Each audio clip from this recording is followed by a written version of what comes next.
Kaya nga quiet sila Hindi sila magsasalita dahil itong nasa likod, nakikinabangan nila. Oy. Yes, sir.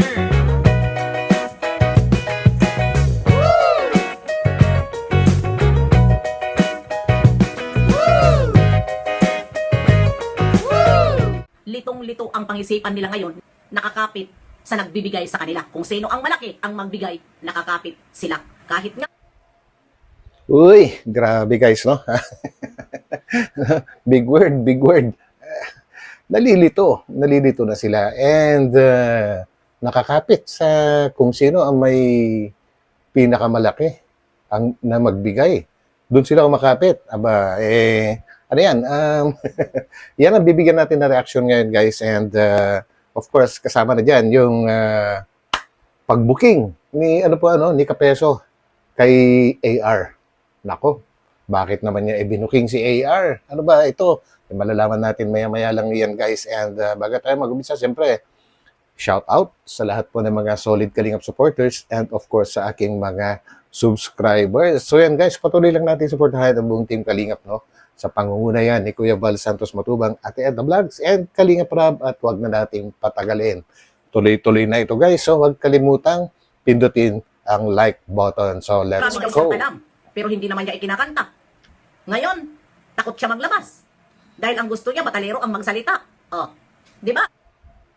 Okay, actually, yung sinasabi dito ni Lola, ni Lola Glo, guys, itong si Kapeso po, dahil nga, lately, ay parang pinipilit niya itong batalero na magsalita. And para hindi magkaanohan, guys, ay lilinawin natin, no? Parang, ang gusto yata ni Kapeso na ibulgar kung sino yung nasa likod ng pagpapatulpo ay walang iba kundi si Dr. Dab. Yun yata yung gustong mangyari ni Kapeso ayon dito sa sinasabi ni Ate Glo.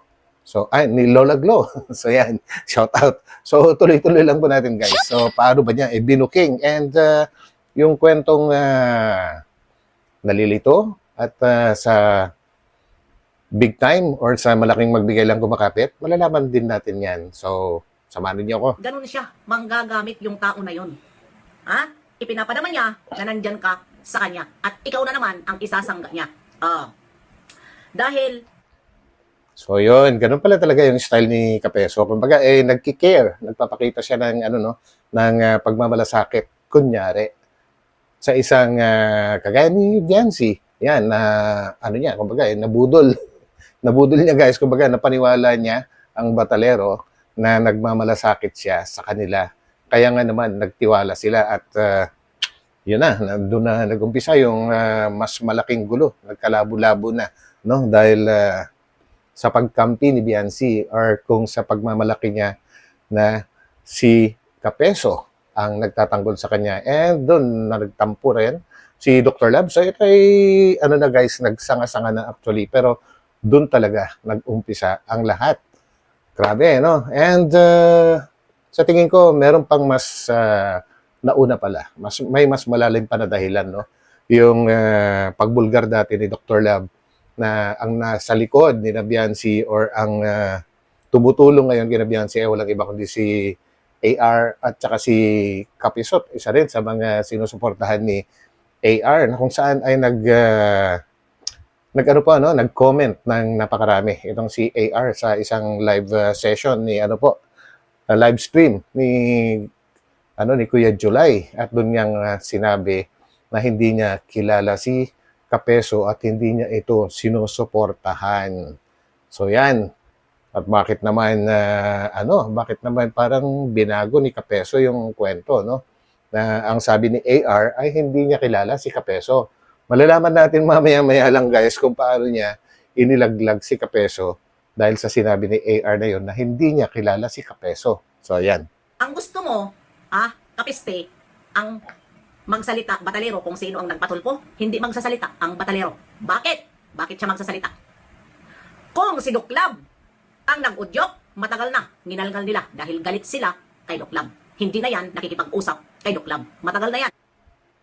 Oh, okay. So, actually guys, ngayon ko lang nalaman na matagal na silang hindi nag-uusap. I mean, itong si Doc Lab tsaka ang Batalero.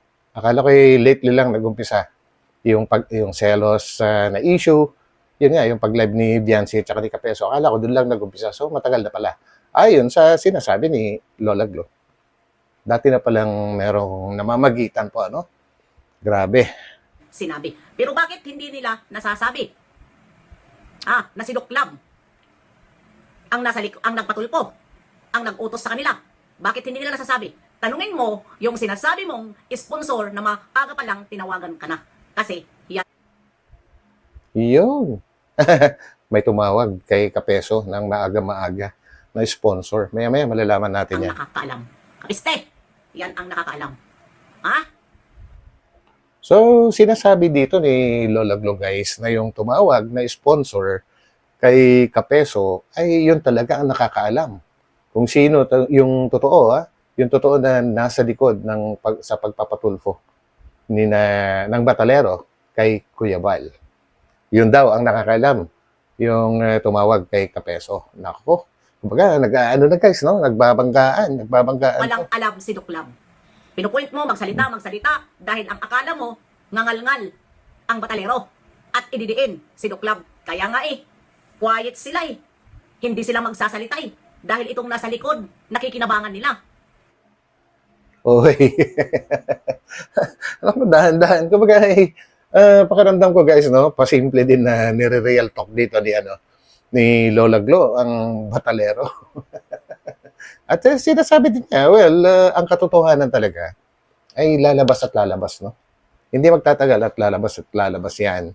And ito na nga, paunti-unti, na hindi, di ba gusto ni Kapeso na sabihin ng Batalero kung sino yung nasa likod ng pagpapatulfo. At ito na nga, at hindi nga daw magsasalita ang Batalero.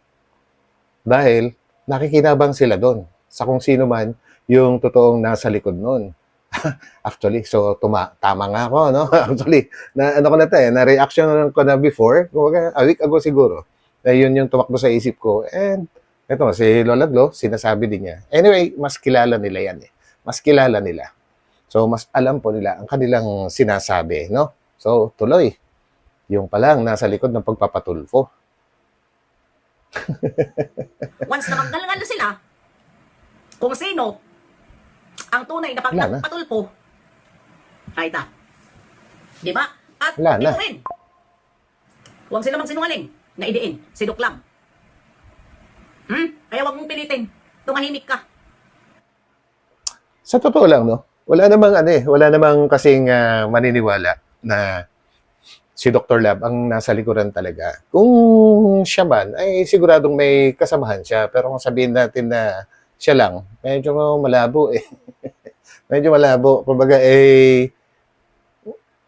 kahit may isip niya siguro, ay hindi niya isasuggest, no? Sa tingin ko lang, sa akin lang. At kasi, parang wala siyang kakayahan, siyempre, financially. Kapag kasi ikaw yung dyan, ang nagpasimuno sa lahat, siyempre, gagastusan mo ngayon yung Batalero.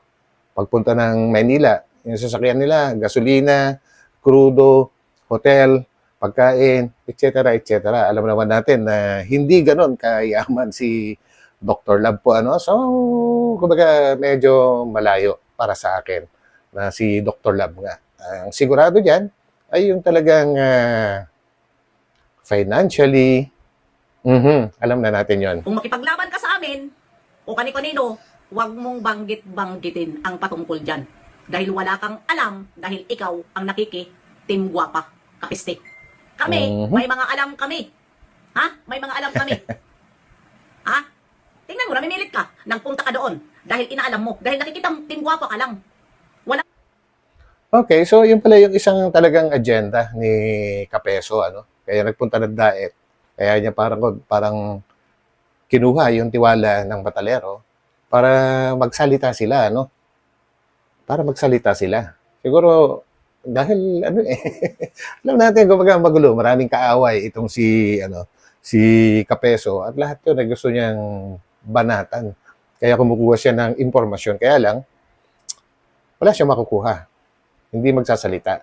kahit pa siguro sinabi ng ng batalero, kung sinabi man nila or hindi, ay hindi pa rin sila no? Pero malamang hindi nila sasabihin. Kasi nga, pag sinabi nila, ay mawawalan sila ng suporta. Mawawalan sila ng suporta, guys.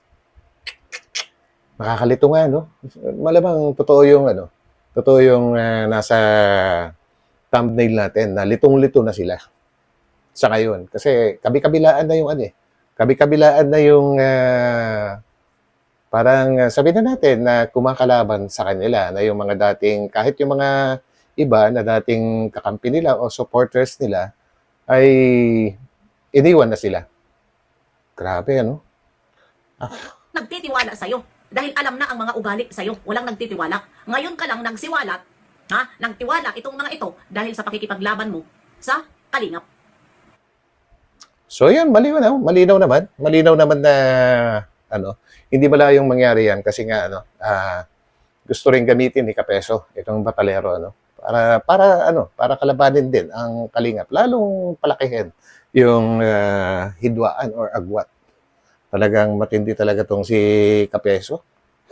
Di ba? Dahil kung ano-ano ang sinasabi mo sa Kalingap, kaya nahulog ang loob nila sa'yo. Dahil galit sila sa Kalingap. Yun. Pero hindi nila alam ang ugali mo na isa kang trahidor at ahas. Tingnan mo ngayon. Yun lang. Si ER, nilalaglag mo, binubuking mo. Ayun. Si ER, may mga comment yun, palibhasa, natutulog ka. Tulog ka. Wala kang pakialam kung ano ang mga sinasabi ni AR sa mga comment. Na hindi kanya kilala, hindi siya kapiso, team guwapa siya. Paano niya? Okay. Yun yung kino-comment ni AR, hindi niya kilala si Kapeso. Kahit sa live stream nga ni Kuya July dati, siguro a week ago, ay ganun din na deny ni AR na kilala niya itong si Kapeso. Kanya nga lang, malalaman natin dito guys, kung paano ibinuking ni Kapeso, si AR, na magkakilala sila. Sabi Team Guwapa, sila naman talaga mga sponsor at viewers ng Team Guwapa ang nagpangalan yan. Sila ang nagbigay ng pangalan na Team Guwapa. Kaya ang sabi niya, hindi siya kapiste at Team Guwapa siya. Yun ang sabi niya. Pero bakit mo ibinuking? Si AR yun. Na maaga pa lang tumatawag na sa'yo. Hindi mo dapat siya. Kung tumawag man siya sa'yo, isipir mo ang bunganga mo para maprotektahan siya dahil mainit ang pangalan niya sa social media. Dahil siya naman. So yun. Yun pala yung pinupunto nitong si Lola Glo, guys, kung paano inilaglag ni Kapeso itong si AR. At inilive ni Kapeso na maagang-maaga ay tumawag sa kanya itong si AR. Ngayon, dati dinedeny nga ni AR na magkakilala sila. Ngayon, kung hindi sila magkakilala, bakit natatawagan si Kapeso? At mukhang importante yung pag-uusapan nila dahil maagang-maaga nga daw. Pero hindi yata sinagot ni Kapeso, Pero the mere fact na tinatawagan siya, it means talagang magkakilala sila, So yun na. At inilive pa ni Kapeso mismo, guys. Ibig sabihin, parang pinararamdam ni Kapeso na magkakilala talaga sila.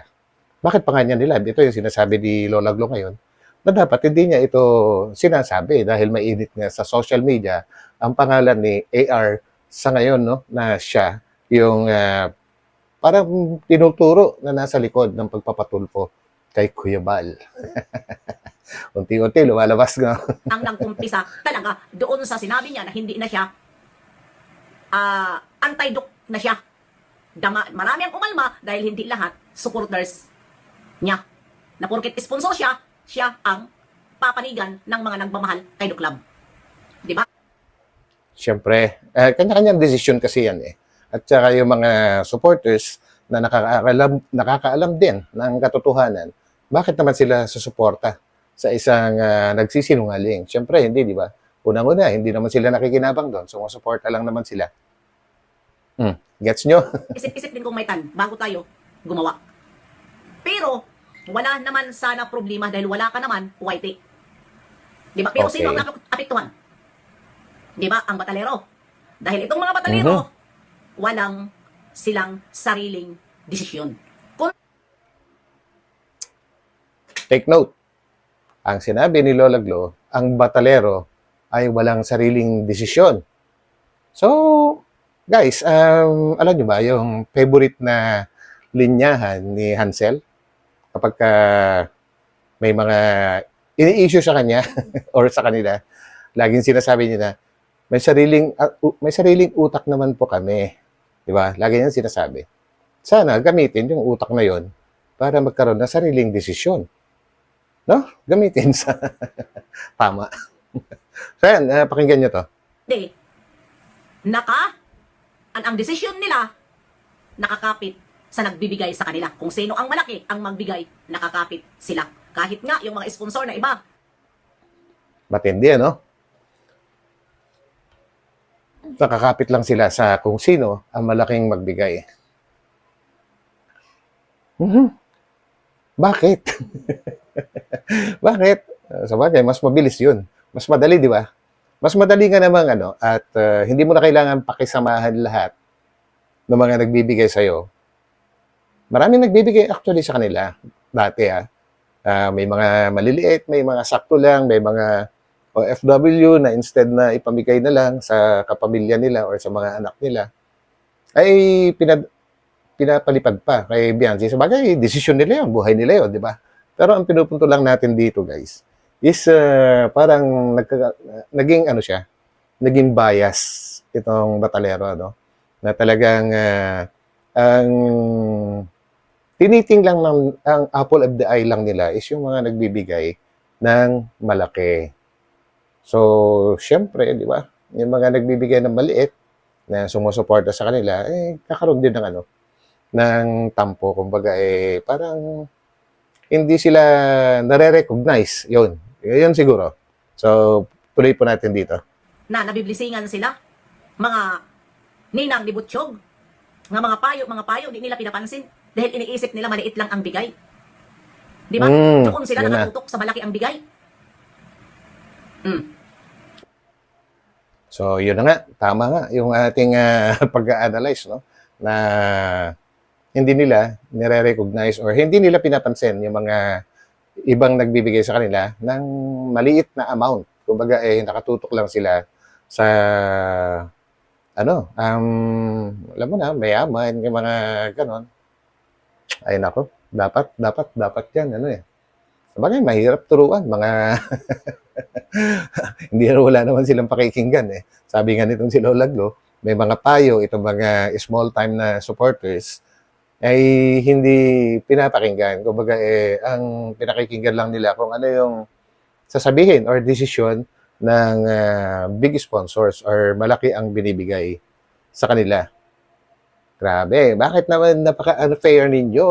Dapat lahat ng tumutulong nagbibigay ng blessing sa inyo, isipin nyo, instead na ibigay nila sa kanilang pamilya, ay binibigay sa inyo, tapos hindi nyo pa binibigyan ng pansin, dapat maging grateful kayo sa lahat ng mga tumutulong. Ito ay payo ko lang, Hindi nyo kailangan pakinggan or paniwalaan. Kumbaga, opinion ko na rin to. Para maging pantay, para walang magtatampo, dapat ganun. Diba? Pare-pareho dapat ang pagtingin sa lahat ng mga sumusuporta or mga tumutulong. Hindi yung kung sino yung malaki ang binibigay, ay siya na lang yung tinitingnan or pinapansin or pinakikinggan. Unfair yun. Diba? Yun lang. Silang desisyon, pangisipan. Yun. Kaya, gets nyo? Hindi nagsasalita, oy, kapiste, huwag mong pilitin na magngalngal ang batalero. Kaya hindi sila nakakapagsalita, litong-lito ang pangisipan nila ngayon na pinasok mo. Yun, litong-lito na ang isipan ng batalero dahil nga sa kagagawa nitong si Kapeste nga po na parang pinipressure din niya itong batalero. Hindi lang basta pinipressure, guys. Kumbaga totoong ginamit niya. Yung ipinasok niya sarili niyang agenda na mali. Para gamitin lang talaga itong batalero. Ano ngayon? Ano naman ngayon? Kumbaga parang binabaratan na rin niya ang batalero kasi nga hindi sila nagsasalita. Hindi na kumpleto yung gustong makuha nitong si Kapeso sa Batalero. So, wala na, itsapwera na. Iniwan na, and ipinasa na nga daw kay Kayo. Grabe matindi talaga. Mga revelasyon to. Dahil walang doc club na nag-audio na pumunta kayo ng tulpo. Kundi, tanungin mo yung AR na sinabi mo, nakausap mo kahapon. Nagising? Yung. Kinausap pala. Kinausap pala, guys. Sorry Akala ko hindi niya sinagot yung tawag. Nakausap pala. Sabi ni Lola Glo, no? Nakausap daw niya yung AR. Yun daw ang dapat tanungin ni itong si Kapisot, kung sino yung talagang nasa likod ng tulpuhan issue. Ano ba naman ang pakialam ni doon? Kung tutuusin, ano ba pakialam ni Kapeso doon, no? Nangingialam. Ka ng maaga dahil tumawag si AR. Baka bandang huli, sasabihin mo, dyan sa sponsor, nakadisturbo ka, tulog ako, nagpapahinga ako, tumatawag ka, dahil yun ang ugali mo. Di ba? Tulog ka, pag Ay, umaga, nako. nagkukunyari ka, busy ka sa trabaho. Pero ang totoo, tulog ka, dahil gabi, magdamag ang live mo. Sa Kapiste, Budiga, hindi, live paninira. Hindi ka, busy sa trabaho mo. Dahil wala ka naman trabaho Ano bang trabaho mo? Kaya nga bumalik ka May sa trabaho daw siya. Di ba? Yun, ano na? dahan sa pananalita. At napapahamak mo ang taong nagkukunyari na wala siyang kontak sa'yo. Pero ikaw, Pero guys, no, actually, meron din tayo na-reactionan. Last week din yata yun, yung kay, sa isang member ni na Lola Glo, na hindi rin siya naniniwala na walang contact itong si Kapeso at si AR. No? At yung sinasabi ni AR na hindi siya galit sa Kalingap. Sabi ni AR yun doon sa comment section ni Kuya July na hindi siya galit sa Kalingap. And kinontra yun ni, nakalimutan ko na, yung isang na-reactionan ko last week ayan yung pag naalala ko, babanggitin ko. Kinontra yun ni, nung reactor na yun. No? Na sayang nga lang daw at hindi niya na-screenshot yung mga sinasabi dati ni AR kung gaano siya kagalit kay sa Kalingap. And ang kwento, sorry, kwento ko na lang to kasi wala tayong nakuhang wala tayong nakuhang video doon, pero kwento ko pa rin. Pero mapapanood niyo 'yon. Mapapanood niyo 'yon sa sa channel nga ng isang kasamahan ni na Lola Glo. No? Papanood niyo ito na kaya pala nagalit itong si AR kay Dr. Lab, kaya humiwalay, lumayo. Dahil sa sa simple lang na pagtawag ni Dr. Lab, sa live niya ito nangyari, nung nag-live si Dr. Lab, ay tinawag niya na boss itong si Kalinga Prab, which is yun naman yung nakasanayan niya, no? Nakasanayan niya. At yun yung naging dahilan nga daw ng pagkagulo-gulo nila. Napakalit na bagay, no? Which is nag-sorry naman daw itong si Dr. Lab kay AR. Nasanay lang siguro yung tao, no? Pero ginawang malaking dahilan. So yun lang, na-share ko lang guys, no? So tuloy natin to. ang nag-booking. Di ba? Ikaw ang nag-booking. Maaga pa lang tinawagan ka na. Ano ang Yun. plano mo na naman? At bakit mo nasabi yan? Nako, malamang babanatan na naman niya si AR. Kapag alam niyo minsan guys, no, parang sa pelikula, share ko lang to. Kapag binabanatan mo yung isang tao, kahit sa mga newscaster, parang may mga ganun no? Pagka binabanatan mo yung isang tao, ay para manahimik ka, ay bibigyan ka nila ng ng under the table, parang ganun no? Kaya minsan, para patahimikin, kumbaga kailangan sungal-ngalan ng pera para manahimik. Di ba? Di ba guys? Sino ba agree sa inyo sa mga ganung bagay? Comment lang. Si AR? Ha? Na sinabi niya walang kontak sa'yo? Hindi siya kapiste, kundi Team Guwapa siya. Sa kanila yung Team Guwapa dahil sila ang nagbuo. Mag-iba, ulit-ulitin ko sa inyo. Sponsor at supporters nung nagkakaisa pa ang nagbuo niyan, nung nagkagulo sa Kalingap. Dahil di ba? Nagbukod, lumundag sa Kalingap, kinupkop ni Redsen at Doklab. Kinalaban si Si Doklab, Biancy yung sinasabi. lumundag sa'yo. Lumundag sa'yo, pinamigay mo kay Kayo at kay Rene.